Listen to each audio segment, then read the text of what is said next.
폭염이 꺾이고 계절의 변화 가운데 예배하는 여러분 모두에게 주의 은혜가 함께 하시기를 기원합니다. 은혜로운 찬양을 감사합니다. 야고보서는 예수님의 동생 야고보에 의해서 쓰여진 편지입니다. 신약 성경 중에 복음서 중에 가장 먼저 쓰여진 책이 마태복음인데 그 외의 서신서들 중에서 가장 일찍 쓰여진 편지가 야고보서인 것으로 전해집니다. 예루살렘 공회가 열리기 전으로 판단하기 때문에 주후 49년 이전 즈음에 쓰여졌을 것이다, 그렇게 성경학자들은 의견을 모으고 있습니다. 야고보서는 신약의 지혜서, 신약의 잠언이라는 별명으로 불리기도 합니다. 갈라디아서 5장 22, 3절에 사도 바울이 강조하는 성령의 9가지 열매가 있다면 오늘 야고보서의 본문으로 읽은 3장 17절에 5가지의 덕목, 여기 말씀하는 성결과 화평과 관용과 양순과 궁휼을 비롯한 선한 열매, 의의 열매를 맺어야 한다 하는 강조는 야고보가 이야기하는 신앙의 결실에 대한 강조인 것을 알 수 있습니다. 야고보서는 세상 사람들이 읽으라고 쓴 편지가 아닙니다. 그 당시 흩어져 신앙생활하던 교인들에게 읽히려고 쓴 편지입니다. 그가 초대교회의 감독으로 목회하던 예루살렘 교회의 중심 인물로 있으면서 이 편지를 썼습니다. 물론 예루살렘 교회의 구성원들을 비롯해서 흩어져 신앙을 지켜가는 세상의 모든 그리스도인들이 읽기를 바라는 소원이 있었던 것을 알 수 있습니다. 교회는 천사의 구성체가 아닙니다. 교회는 각계각층의 사람들이 모여 주를 믿습니다. 어른, 아이, 노인, 젊은이, 빈부, 귀천, 자칭 잘난 사람과 별의별 사람들이 다 뒤섞여 삽니다. 직업이 다르고 문화가 다르고 경제력이 다르고 신분이 다르고 사회적인 여건이 다르고 능력과 실력이 다르고 성격과 기질이 다른 총천연색의 다양한 사람들이 모여서 교회의 구성원을 이룹니다. 그러하다 보니 초대교회 안에도 문제투성이었던 것을 야고보는 알았습니다. 14절에 보시면 너희 속에 독한 시기와 다툼이 있다, 자랑하지 말아라, 진리를 거슬려 거짓말하지 말아라, 이런 지적을 한 이유는 그랬기 때문입니다. 15절에 이러한 지혜는 위로부터 내려온 것이 아니다, 땅 위의 것이요 정욕적이요 귀신의 것이다. 그러므로 시기와 다툼이 있는 곳에는 혼란과 모든 악한 일이 있다 하는 지적은 그 당시의 교회의 실상 중에 하나였던 것을 드러내는 내용입니다. 오늘 말씀의 제목을 위로부터 난 지혜라 이렇게 정한 이유는 그런 교회의 실상을 알고 있는 야고보가 하나님이 기대하시는 삶이 무엇인가를 권면한 그런 말씀이 담겨 있기 때문입니다. 위로부터 난 지혜라는 표현의 반대 표현은 무엇입니까? 오늘 말씀에 보면 땅에서 난 지혜가 있다는 것입니다. 땅에서 난 지혜는 그 결과가 시기, 다툼, 분쟁, 자랑, 거짓말, 정욕적이고 질서를 문란하게 하는 혼란을 갖게 하고 악을 점점 도모하는 결과를 갖기 때문에 땅으로부터 난 지혜를 주의하라는 것입니다. 그 악한 결과, 그 결과가 점점 불이하게 되기 때문에 땅으로부터의 지혜를 멀리하라 그랬습니다. 크고 작은 모든 일이 다 그렇습니다. 일이라는 것은 시작이 좋으면 결과가 좋을 수 있습니다.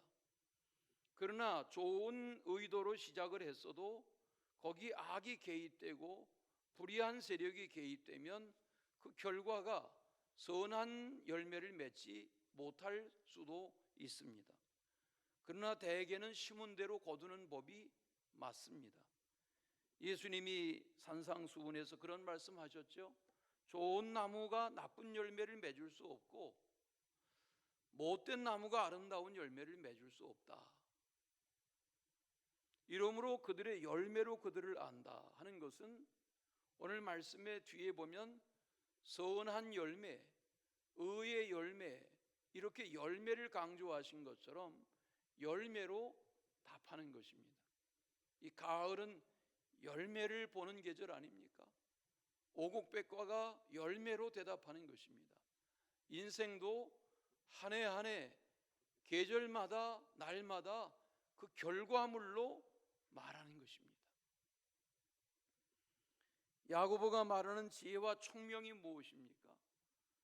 여러분, 부모님들이 자녀를 낳아 키우면서 가장 많이 하는 기도가 뭐예요?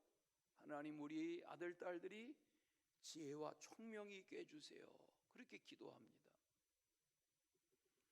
여기 지혜의 근본이라는 것은 여호와 하나님을 믿고 알고 경외하는 것입니다. 이것이 잠언의 강조죠. 오늘 야고보는 1장에 보면, 오늘 3장을 펼쳐가지고 계신데 1장 5절에 보면 너희 중에 누구든지 지혜가 부족하거든 모든 사람에게 후히 주시되 꾸짖지 아니하시는 하나님께 구하라 그리하면 주시리라 그랬습니다. 그렇지 않습니까? 역사를 보면 성경의 역사이든 기독교 교회의 역사이든 인류의 모든 역사가 다 마찬가지입니다. 15절 말씀에 언급하는 땅 위의 것을 지혜의 근본으로 삼고 살아가는 개인이나 나라나 민족이 있습니다. 노아 시대의 노아는 위로부터 난 지혜를 덧입기를 원했던 그 시대의 유일한 사람입니다. 다 사람들이 하나님을 거스리고 땅의 요구를 따라 살아가려 할 때에 노아는 달랐습니다. 그래서 노아 시대의 노아를 말하는 것입니다. 에녹이 하나님과 동행했다는 말이 무엇입니까? 위로부터 오는 지혜를 덧입고 평생을 살아가고자 했다는 말입니다. 성경은 하나님을 믿는 사람들을 아브라함의 하나님, 이삭의 하나님, 야곱의 하나님 이렇게 반복해서 성경이 강조하는 바는 아브라함이 훌륭하고 이삭이 뛰어나고 야곱이 유능해서가 아니라 아브라함에게 언약하신 하나님의 언약을 아브라함과 이삭과 야곱이 그 언약 안에 살아가려고 씨름했기 때문에 아브라함, 이삭, 야곱의 하나님이라고 말하는 거죠. 예수님이 부활 승천하신 후에 성령 강림으로 예루살렘 교회가 탄생했습니다.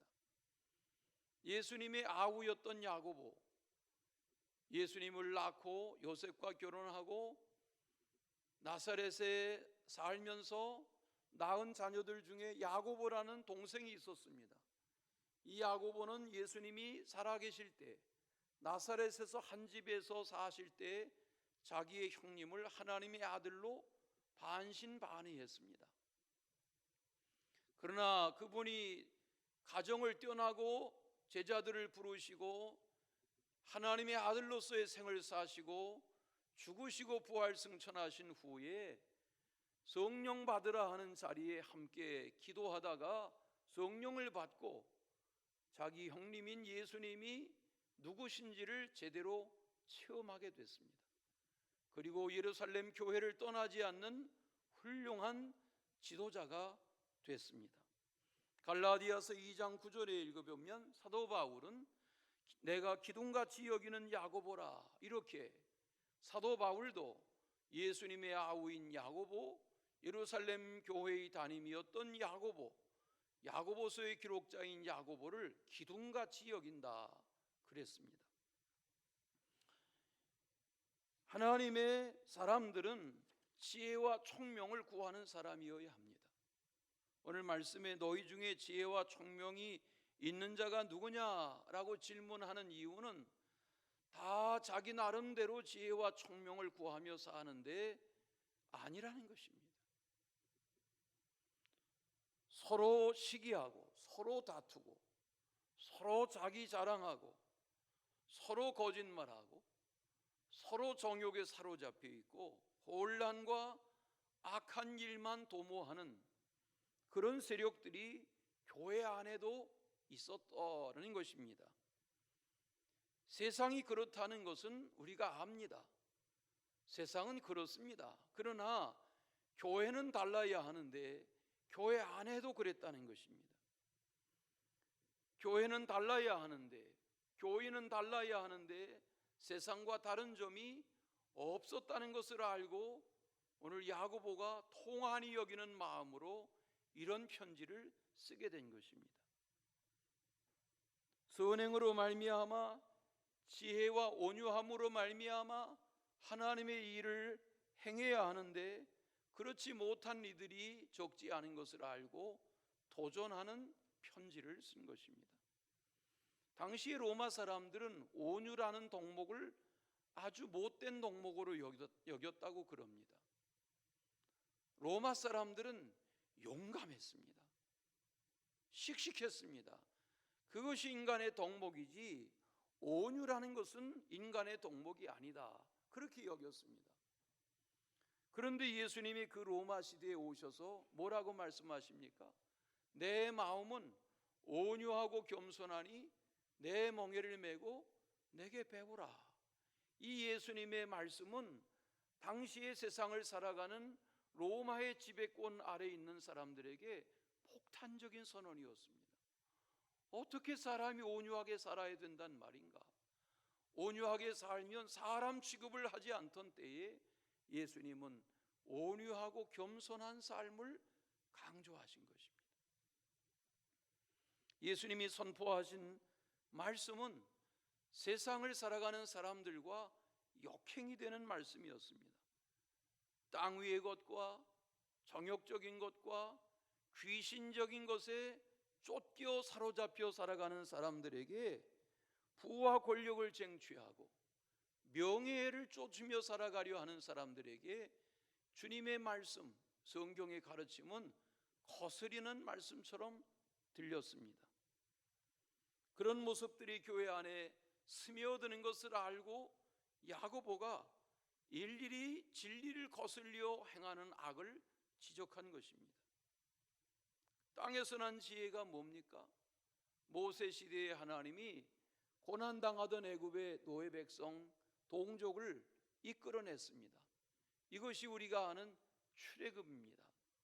절대 하나님의 은혜가 아니었으면 불가능한 일이 벌어졌습니다. 광야로 나서게 됐습니다. 3일길을 가며 물의 문제가 심각해졌습니다. 물을 달라, 먹을 것을 달라, 하나님이 해결하기 시작하셨습니다. 언제까지 하셨습니까? 날마다 하셨고 40년을 하셨습니다. 하나님이 날마다 만나의 문제, 날마다 생수의 문제, 필요를 따라 매출하기의 문제를 하나님이 해결하셨습니다. 그런 하나님의 은혜 가운데 살아가던 백성들이었지만 저들이 불평하게 됐습니다. 시내산에 올라 하나님을 대면하는 모세를 기다리던 백성들이 아론을 앞장 세워 황금 송아지를 만들고 그 앞에 절하며 숭배하기까지 했습니다. 애굽의 고깃가마를 그리워하기도 했습니다. 민수기를 읽다 보면 11장 5절 이하의 이런 상황을 이야기합니다. 우리가 애굽에 있을 때에는 값없이 생선과 오이와 참외와 부추와 파와 마늘들을 먹은 것이 생각나거늘 이제는 우리의 기력이 다하여 이 만나 외에는 보이는 것이 없으니 아무것도 없도다. 이게 무슨 말입니까? 우리가 과거에는 비록 노예였지만 고기도 먹고 생선도 먹고 부추도 먹고 마늘도 먹고 우리의 정력을 강화하는 모든 것들 먹고 살았는데 이제는 이 광야에서 기력이 쇠하다 그러고 불평하고 있습니다. 그런 저들을 요단 건너 가나안으로 이끄시려는 하나님이 광야에 불평하는 세력, 원망하는 세력, 하나님의 뜻을 헤아리지 못하는 세력들이 다 고난과 핍박과 시련 가운데 사라지게 하셨습니다. 출애굽한 이들 중에는 여호수아와 갈렙만 남았습니다. 심지어는 하나님의 말씀에 불순종하던 모세조차도 가나안에 들어가지 못했습니다. 가나안에 들어간 세력들은 광야에서 태어난 젊은이들 뿐이었습니다. 그런 저들이 가나안에 들어가서 잘했습니까? 또 저들은 가나안에 정착하면서 하나님의 말씀을 거역하고 떠났습니다. 심각한 기도 제목이 교회 안에 있는 것을 알고 야고보가 이렇게 편지한 것입니다. 교회다운 교회, 성도다운 성도, 하나님이 기대하시는 위로부터 나는 지혜를 덧입고 사는 믿음의 사람의 모습은 어떠하여야 하나 하는 것을 강조한 것입니다. 위로부터 난 지혜, 오늘 말씀해 보시면 첫째는 성결 그랬습니다. 하나님은 성결한 영이세요. 하나님은 거룩한 영이세요. 하나님은 불의와 거짓이 없는 영이세요. 하나님은 의로운 영이시고 선한 영이시고 바른 영이세요. 하나님은 흠과 티가 없는 영이세요. 하나님은 완전한 영이세요. 그러므로 하나님의 말씀이 성결한 거예요. 시편을 읽다 보면 12편 6절에 여호와의 말씀은 순결하다 그랬어요. 거기 순결하다는 말이 오늘 여기 말씀하는 성결하다는 같은 단어예요. 여호와의 말씀은 순결함이요 흙 도가니에 7번 단련한 은 같도다 그랬어요. 우리가 금이 귀하지만 은이 귀합니다. 금그릇이 화려하지만 사실은 은그릇이 화려합니다. 은이라는 것은 순결의 상징입니다. 야고보는 오직 위로부터 난 지혜는 첫째 성결하고 그랬습니다. 하나님의 자녀인 성도들은 영적으로 성결하고 도덕적으로 성결한 삶을 지향해야 한다는 말입니다. 베드로전서를 읽다 보면 1장 15절에 오직 너희를 부르신 이는 거룩한 이처럼 너희도 모든 행실에 거룩한 자가 되라 그랬습니다. 거기 거룩한 자라는 말이 성결이라는 것입니다. 출애굽기를 읽다 보면 28장 36절 이하에 하나님이 순금으로 패를 만들어라 그러셨어요. 여러분 광야에 금을 모아서 패를 만드는 일이 쉽겠습니까? 그런데 하나님이 말씀하셨어요. 순금을 모아서 패를 만들어라. 도장을 새기는 방법으로 그 위에 여호와께 성결 그렇게 써라. 그 패를 청색으로 꼬아 만든 끈으로 대제사장의 머리에 쓰는 관의 이마의 정면에 붙여라. 이때 보여주시는 거예요. 방송실. 네, 찾고 계신 것 같아요.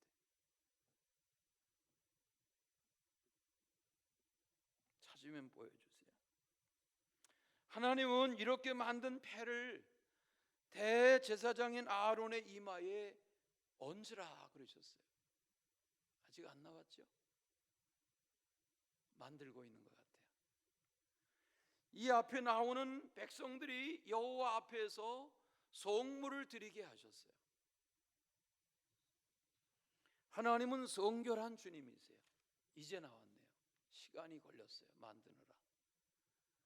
황금으로 패를 만들어서 도장을 새기듯 여호와께 성결 이렇게 새겨서 저것을 머리에 쓰게 했단 말이에요.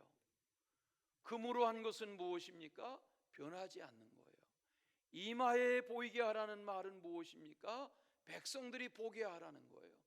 그 앞에 백성들이 나와서 성결한 제사를 드리라는 말이 무엇입니까? 방금 말씀 나눈 것처럼 애굽에 먹을 것이 없어서 끌어낸 것이 아니라 하나님이 이 민족으로 하여금 제사장과 백성들이 다 여호와께 성결한 민족의 삶을 살기를 기대하신 거란 말이죠.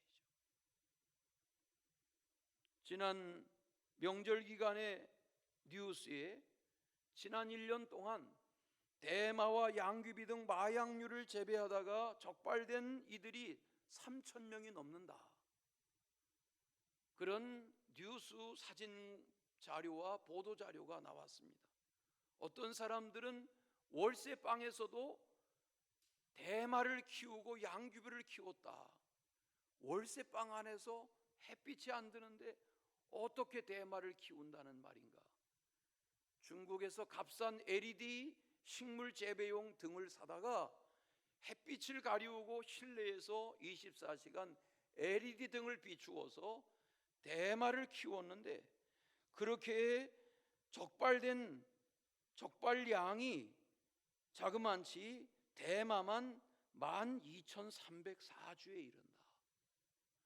그 대마 한 주가 2,000명이 동시에 대마를 흡입할 수 있는 양인데, 그렇게 계산하면 2,460만 명이 대마초에 취할 수 있는 분량을 몰래 숨어서 재배했다. 남의 나라 이야기 같으시죠? 우리나라의 4선 국회의원을 지내고 경기도 지사를 지낸 남경필 의원이 마약 퇴치 운동에 선봉에 서서 일하고 나는 이제 정치하지 않는다. 왜냐하면 그 잘난 아버지의 아들이 마약 사범이 됐습니다. 감옥에 들락거립니다. 나오면 또 합니다. 해결되질 않습니다. 마약이라는 것은 그런 것입니다. 한 번 빠지면 폐인이 됩니다. 헤어나오질 못합니다. 그래서 그 남경필 의원은 마약 예방 치유 단체인 은구라는 단체를 창설했습니다. 대표입니다. 은구가 뭐냐 그랬더니 은혜를 구하라 하는 준말이라고 그랬습니다. 하나님 신앙으로 살지만 아들이 잘못됐는데 내가 지금 정치가 급한 게 아니라 이 세상에 내 가정의 아들처럼 잘못되는 젊은이들을 더 이상 저 잘못에 빠지지 않도록 막는 일에 앞장서야 되겠다. 그래서 은구라는 단체에 앞장을 서서 일하고 있습니다. 지난 1년 반도 마약에 빠진 이의 수가 2만 명이 늘었다고 합니다. 교회 좀 다녀라, 교회 생활 좀 해라, 그것도 필요하지만 마약을 멀리해야 합니다. 큰일 납니다. 세상은 죄와 악으로 가득 차 있습니다. 세상은 죄와 악이 홍수처럼 범람합니다. 생각하는 것이 악이고, 구상하는 것이 악이고, 계획하는 것이 악이고, 도모하는 것이 악이고, 말하는 것이 악입니다. 세상은 악이 독버섯처럼 자라나고 있습니다. 교묘하고 치밀하고 통 크게 악을 저지르는 사람들은 나라라도 다스립니다. 민족이라도 좌지우지합니다. 우리가 역사에 히틀러나 무슨 레닌이나 무솔린이나 스탈린을 말하고 김일성을 말하는 이유가 뭡니까? 다른 사람 말하지 말고 스탈린을 예로 들까요? 스탈린이 1936년부터 3년 동안 170만 명을 숙청시켰습니다. 160만 명을 유죄 판결 받게 했습니다. 그 중에 68만 명을 사형시켜 버렸습니다.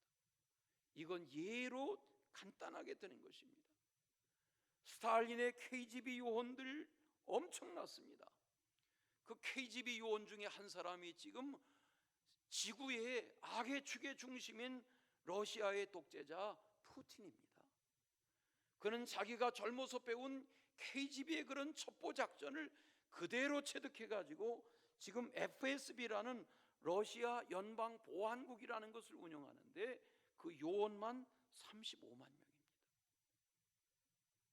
세상은 간단하게 돌아가지 않습니다. 세상은 살인, 강간, 사기, 횡령, 도둑질, 거짓, 탐심, 이것으로 수렁처럼 우글우글하는 악으로 살아갑니다.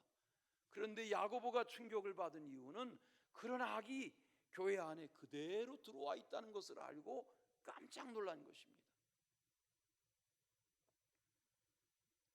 며칠 전 뉴스를 보셨습니까? 중국에 52살 된 중량이라는 중국 정부 고위직 여성이 자기 부하 남성 58명과 오래도록 불륜을 저질러 왔습니다. 113억을 뇌물로 챙겼습니다. 다 사실이 드러나면서 13년 형을 받고 감옥에 들어앉게 됐습니다. 요즘 불륜은 남자만 저지르는 것이 아닙니다. 여자들이 앞장서서 불륜을 저지릅니다. 이제는 불륜은 너나 나나의 문제가 아닙니다.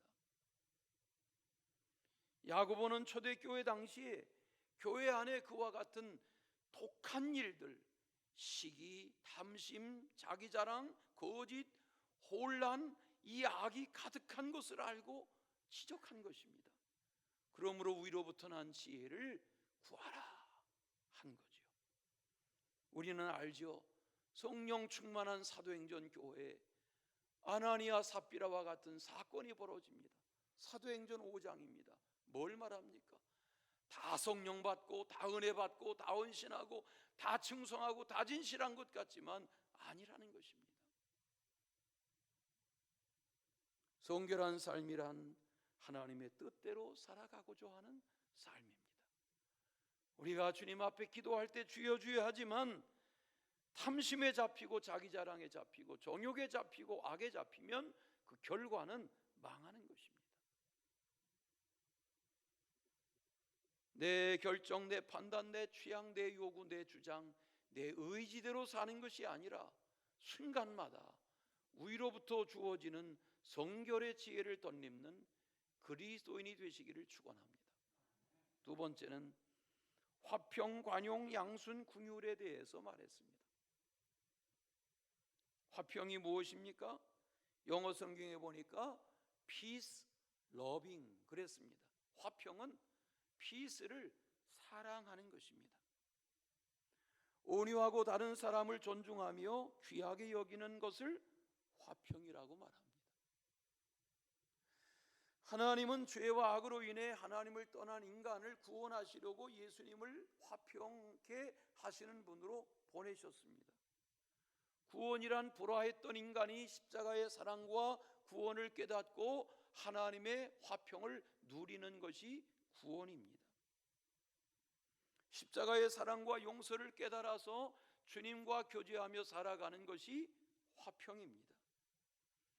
하나님의 자녀들이 성도 간에 서로 화평하게 살아야 하는 이유는 하나님이 우리를 화평하게 해주셨기 때문입니다. 불화하면 안 됩니다. 그것은 주님의 뜻이 아닙니다. 그것은 선한 열매도 아니고 의로운 열매도 아닙니다. 우리는 화평하게 살아야 합니다. 하나님의 주시는 화평을 깨달아야 화평해질 수 있습니다. 우리는 화평이라고 하면 종교다원주의를 생각할 수 있습니다. 맞아, 서로 다 사이좋게 살아야지. 아닙니다. 그리스도의 복음의 진리 안에서 화평을 이루어 가야 합니다. 남자, 여자, 어른, 아이, 노인, 젊은이, 인종, 피부, 문화색, 언어, 식생활 모든 것을 초월해서 화평을 이루어야 하지만 그리스도 안에서 화평케 하는 자로 살아가야 하는 것입니다. 사탄 마귀는 서로 간에 불화하고 이간질하게 합니다. 독한 시기심을 갖고 다투고 싸우게 합니다. 죽이게 합니다. 그러나 하나님은 그리스도 안에서 서로 사랑하며 용납하며 화해를 이루며 화평하며 형제자매의 기쁨과 감사를 나누며 살게 하시는 겁니다. 또 하나의 열매가 관용이라 그랬습니다. 관용이라는 말은 나 자신에게 도전해 오거나 자극하는 상대방에 대해서 잘잘못을 따지거나 논쟁하지 않고 화를 내지 않으며 너그럽게 대하는 태도가 관용입니다. 물어보겠습니다. 쉽습니까? 어렵습니까? 대답을 안 하세요. 여러분, 관용이 쉽습니까? 어렵습니까? 여러분에 대해서 도전해 오거나 자극하는 상대방에 대해서 잘잘못 따지지 않고 논쟁하려 하지 않고 화내지 않고 너그럽게 대하는 것이 쉽습니까? 어렵습니까? 어렵습니다. 그래서 말하는 겁니다. 그 어려운 것을 하라는 것입니다. 관용하라는 것입니다. 버럭버럭 화내지 말고, 다 자기 성질머리대로 하지 말고, 나는 뒤끝 없어 그러지 말고 관용하라는 것입니다. 이미 상대방은 상처를 받을 대로 다 받았는데 나는 뒤끝 없어 그러지 말라는 겁니다. 사도 바울은 빌립보서 4장 5절에서 너의 관용을 모든 사람에게 알게 하라, 주께서 가까우시다 그랬습니다. 그렇죠. 주께서 가까우시다가 뭐예요? 오늘 밤 내가 세상을 떠날 거라고 생각한다면 그렇게 아둥바둥하며 살겠어요? 디도서 3장에 보면 2절에 아무도 비방하지 말며 다투지 말며 관용하며, 관용하라는 거예요. 범사에 온유함으로 모든 사람을 대해라, 관용하라는 거예요. 디모데전서에 보면 3장 3절에 교회 지도자는 관용하며 다투지 아니해야 된다 그랬어요. 너그러워야 된다. 관용이 뭐예요? 그럴 수가 있어, 그렇게 말하지 말고 그럴 수도 있지 라고 생각하는 게 관용이에요. 너그럽자는 것입니다. 그 다음 양순이 무엇입니까? 하나님의 진실하신 말씀을 받아들이고 순종하는 태도가 양순한 것입니다. 여기 양순하다는 submissive라는 말은 순종하는 것입니다. 하나님의 말씀을 받아들이는 것입니다. 주님이 말씀하셨죠. 순종은 뭐보다 낫다고요? 순종이 제사보다 낫다는 말이 뭐예요? 우리가 지금 예배 드리는 것이 제사 아닙니까? 제사가 귀하지만, 예배가 귀하지만 말씀대로 순종하며 사는 삶이어야 한다는 거지요. 하나님의 말씀을 거역하지 말고, 하나님의 말씀을 가감하지 말고, 하나님의 말씀이기 때문에 순종하며 사는 것이 양순한 삶이라는 거예요. 또 하나는 긍휼이라고 그랬습니다. 시기와 반대되는 말이 긍휼입니다. 남이 겪는 어려운 형편을 돌아보며 동정심을 가지고 실제적으로 도움이 되어주는 것이 긍휼입니다. 예수님의 하신 비유로 하면 선한 사마리아 사람의 비유에 나오는 거기 제사장이나 레위 사람이 아닌 사마리아 사람처럼 살아가는 것이 긍휼인 것입니다. 마태복음 25장의 양과 염소에서 비유하는 그 비유 그대로입니다.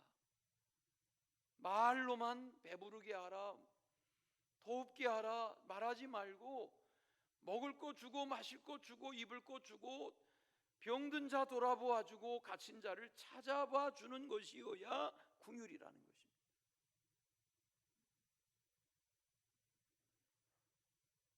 우리 가운데 주님이 말씀하시는 이 성결로부터 화평과 관용과 양선과 긍휼이 풍성해지시기를 축원합니다. 마지막은 가득한 선한 열매라 그랬습니다. 선한 열매가 가득한 것, 선한 열매가 가득한 것. 우리 정병주 장로님이 원주에 사시면서 슬라브 주택의 옥상으로 포도나무 한 그루를 몇 해 키웠는데 수백 송이의 포도가 열려가지고 몇 주 전에 그 포도 송이를 다 여러분이 나누어 잡수셨잖아요. 포도나무 한 그루를 잘 키웠는데 이 포도나무가 옥상에, 여러분 옥상에, 그 옥상의 지열이 얼마나 대단합니까? 거기다가 또 거름을 얼마나 또 성실하게 주셨겠어요. 그러니까 그 당도 높은 포도가 옥상을 가리고 덮는 겁니다. 풍성한 열매가 맺는 겁니다. 편견과 거짓을 버리고 좋은 열매가, 선한 열매가 가득하도록 자기를 가꾸세요. 아멘. 내 속에 편견과 거짓을 거두고 자랑을 거두고 내 속에 주님이 원하시는 성결과 화평과 관용과 양선과 긍휼과 같은 선한 열매가 계속 내 안에 가득해지도록 자기 자신을 가꾸시자 말이에요. 편견은 외모로 사람을 보는 것이 편견입니다. 야고보서 2장 1절에 보시면, 오늘 3장 1대 하시는데 2장 1절에 보시면 사람을 차별하여 대하지 말라 그랬어요. 그 뒤에 무슨 얘기 나오는지 아시죠? 야고보서 2장 2절, 교회 금반지를 끼고 화려한 옷을 입은 사람과 남루한 옷을 입은 가난한 사람이 들어왔어요. 만일 여러분이 화려한 옷을 입은 사람을 좋은 자리에 앉혀요, 가난한 옷을 입은 사람을 저기 섰든지 내 발 앞에 앉아라, 이렇게 푸대접해요. 제가 지금 성경을 읽는 거예요. 현대인의 번역으로 되어 있는 성경을 쉽게 읽는 거예요. 그러면 사람을 차별하여 악한 생각으로 판단한 셈이 되지 않습니까? 사랑하는 형제 여러분, 내 말을 잘 들으십시오. 하나님은 세상의 가난한 사람들을 택하여 믿음에 부유하게 하시고 자기를 사랑하는 사람들에게 약속하신 나라를 그들이 소유하게 하는 것 아닙니까? 이렇게 교훈해 주신 말씀이 2장에 나오고, 그리고 3장에 와서 편견으로 사람을 대하지 마세요. 사람을 외모로 취하지 마시고 판단하지 마시고 선하게 대하세요, 그 말이에요. 축복이 있으시길 바랍니다. 사람을 함부로 외모로 대하시지 말란 말이에요. 선한 열매를 맺는 길, 편견을 버려야 됩니다. 거짓말하면 안 됩니다. 주변 사람을 존중해야 합니다. 있는 그대로를 받아들여야 합니다. 이해하고 용납해야 합니다. 화평한 관계를 유지해야 됩니다. 독한식이나 다툼을 버려야 됩니다. 자기 자랑하면 안 됩니다. 주변을 혼란스럽게 어수선하게 만들면 안 됩니다. 교회를 어지럽히면 안 된단 말입니다. 선한 열매를 맺고 의의 열매를 맺는 길이 무엇입니까? 오늘 말씀 18절이 뭐라고 말했습니까? 화평케 하는 자로서 화평을 심을 때 그렇게 된다 그랬습니다. 하나님의 은혜를 깨달아서 말씀의 사람답게 사는 그런 애가 계속 되시기를 바랍니다. 열매를 맺는 계절입니다. 열매를 보는 계절입니다. 열매가 여러분 삶에 올 한해 증거로 하나님 앞에 올려드려지시기를 축원합니다. 사랑해 주님 감사합니다. 그런 은혜에, 그런 충성된 청지기의 삶을 살도록 우리 각 사람을 이끌어 주시옵소서. 예수님의 이름으로 기도합니다.